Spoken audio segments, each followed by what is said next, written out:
Mardi 24 décembre, bonjour à toutes et à tous, ravi de vous retrouver en cette journée un peu particulière, forcément ce soir c'est le réveillon, demain c'est Noël. On est là fidèle au poste, vous aussi, merci de votre fidélité pour tout savoir, tout voir de l'actualité dans la région. En images en 8 minutes, voici le journal de la rédaction. D'abord vos prévisions météo comme il se doit et un temps non pas hivernal mais automnal dirons-nous car les températures sont supérieures au normal de saison, plus de 10 degrés de prévu aujourd'hui dans la région, du littoral à la métropole lilloise, du vent en fort, de nouveau des rafales jusqu'à 50-60 km/h de secteur sud-ouest, des nuages, des pluies, parfois on l'espère un peu de soleil, bref une journée que je qualifierais de maussade. Les prévisions de trafic à la SNCF, comme chaque jour, c'est l'actualité à la une et les perturbations se maintiennent. 4 TER sur 10 aujourd'hui dans les Hauts-de-France, vers l'Axe Nord et Paris, 2 TGV sur 5. Nous connaîtrons cet après-midi les prévisions de trafic pour les prochains jours jusqu'au 29 décembre. Toutes les infos plus précises sur ter-sncf.com/Hauts-de-France. La une de l'actualité, c'est cet appel à la prudence, ce message du CHU de Lille. Les professionnels de santé voient de plus en plus, depuis plusieurs années, des enfants débarquer aux urgences avec des piles boutons, des piles plates, ingérées et bloquées dans l'œsophage. Et le risque, ce n'est pas que les enfants s'étouffent avec, mais que le produit toxique de la pile, avec l'humidité du corps, réagisse et vienne brûler les tissus jusqu'à créer un trou qui puisse se propager au cœur et provoquer la mort de l'enfant. Pire même, retirer ou débloquer le produit de la pile continue d'agir et la brûlure continue, elle, de se propager. Explication, message de prévention d'une médecin du CHU de Lille au micro de Xavier Célie. Tous les centres hospitaliers connaissent cette dangerosité, parce qu'on a fait beaucoup d'informations. Et donc, du coup, il faut qu'elle soit retirée le plus vite possible, puisque moins vous la laissez en place, moins la brûlure caustique va s'installer et moins elle aura le risque de s'auto-entretenir derrière. Le risque, c'est que si on passe un certain délai qu'on ne connaît pas bien, qu'on évalue autour des 4 heures, mais qu'on ne connaît pas bien, la brûlure, même une fois la pile bouton retirée, s'auto-entretient localement. Et alors que vous avez retiré la pile bouton, alors que l'œsophage va cicatriser, la brûlure de l'aorte peut apparaître et vous pouvez avoir une hémorragie cataclysmique. Donc le mot d'ordre, c'est vraiment, si vous avez un doute, venez aux urgences. Vaut mieux faire une radio pour rien et puis au moins vous passerez des fêtes tranquilles. Même si on attend longtemps aux urgences, vaut mieux attendre longtemps et avoir un enfant en bonne santé. Si vous l'avez vu, c'est sûr, il faut encore moins perdre de temps et y aller tout de suite.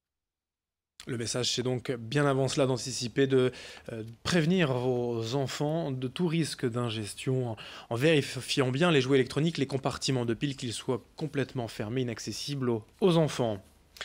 Dans l'actualité également, la campagne des municipales a bel et bien démarré à Calais avec la présentation des différents candidats. Et c'est assez rare pour être signalé en France, mais ici à Calais, la gauche tout entière est rassemblée et pour tenter d'exister entre les Républicains de Natacha Bouchard, candidate sortante, maire sortante, et le Rassemblement national. On compte la France Insoumise, le Parti communiste, Europe Écologie Les Verts, Génération S et le Parti socialiste, unis pour une candidature commune à gauche.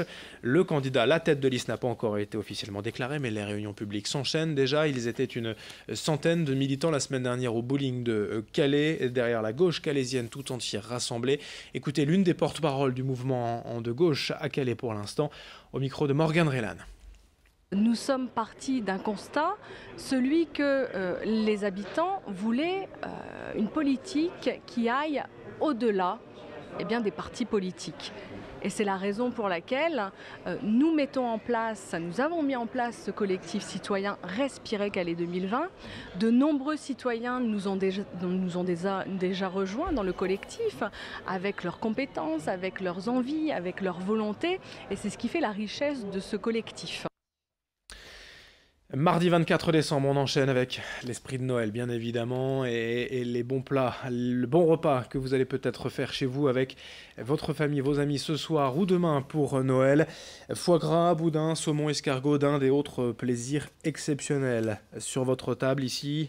Chez Évrard à Lille, rue Gambetta, déjà une forte affluence hier en préparation de Noël et la grosse journée, c'est évidemment aujourd'hui, le 24, quand tous les clients viendront chercher leurs commandes. Attention tout de même, car la rupture de stock est bien possible. Si vous n'avez pas anticipé, dépêchez-vous ce matin, au plus tôt possible pour Noël. Les boucheries n'auront peut-être plus grand-chose à vous offrir en fin de journée à la dernière minute. Présentation de ces produits d'exception, en tout cas, avec l'un de ces bouchers à Lille, au micro de Jerry Jouot-de-Fer. Noël, c'est une grosse tradition au niveau de la volaille, donc c'est volaille, gibier, donc les chapons, les dindes, les pintades chaponnées, les cuisses de chevreuil, les cuisseaux de sanglier, tous ces produits festifs, surtout tournés autour de la volaille. On a en amont, si vous voulez, prévu des quantitatifs. On prend des commandes en fonction de nos quantitatifs et après, à un moment donné, si vous voulez, quand on n'a plus, malheureusement, on n'a plus. C'est-à-dire qu'on essaye, on fait des précommandes. En général, nos précommandes sont en octobre pour la fin d'année, puisque les chapons, nos producteurs produisent leurs chapons pour le mois de décembre. Donc on fait nos commandes en octobre, on prévoit un quantitatif, on décompte en fonction de nos commandes et quand il n'y a plus, on a un petit stock boutique. Et puis voilà quoi, donc on essaye d'arriver le plus court possible pour fournir des produits extra frais. Et puis on termine avec l'esprit de Noël, la générosité et surtout du Manoir à Bailleul. C'était Discothèque qui proposait ce week-end pour la 6e année de suite son opération solidaire en offrant l'entrée en boîte de nuit aux clients venus avec un jouet neuf. 250 jouets ont ainsi été récoltés pour les enfants malades des hôpitaux de la région. Hier, une première livraison a eu lieu au centre hospitalier de Roubaix. Une autre aura lieu dans quelques jours au centre hospitalier de Dunkerque. 250 jouets pour les enfants malades grâce aux clients de la boîte de nuit et du Manoir à Bailleul, ce qui ne manque pas d'enthousiasmer le gérant au micro d'Idil Gunay. Les gens se sont amusés à ramener un jouet neuf, donc ils bénéficiaient de l'entrée offerte, et ils se sont amusés à trouver des beaux cadeaux. Alors des cadeaux en bois, des cadeaux Duplo, des Lego, des Playmobil. Il y a des jeux, des jouets de construction un peu ludiques. Je pense que maintenant l'habitude fait que ça devient un rendez-vous. De temps en temps on le fait au mois de novembre, là on a décidé de le faire plus proche des fêtes, et je pense que le faire plus proche des fêtes amène justement ce sourire, parce qu'ils ont cette envie de danser au manoir et en même temps ils sont contents de ramener un jouet. Il y en a qui écrivent des cartes de vœux, on a reçu des jouets, les gens ne sont même pas venus danser quoi. Moi je trouve ça magique. Et puis on termine avec le sport, le basket. On jouait hier en Jeep Elite, défaite pour le SSM Le Portel à Chalon-Reims 97-87, défaite aussi pour le BSM à domicile 70-80 face à Boulogne-le-Valois, le SSM bon dernier. Et rien ne va plus malheureusement au Portel. Le club vient d'annoncer s'être séparé de deux de ses joueurs, Joe Alexander, avec qui la mayonnaise n'a jamais pris, et Franck Hassel, auteur de 2 belles saisons au Portel et qui quitte le navire. 2 joueurs de moins, le SSM dernier de Jeep Elite. Ça sent en mauvais quand même du côté du Portel cette saison. Fin de cette édition. À suivre dans un instant vos prévisions météo.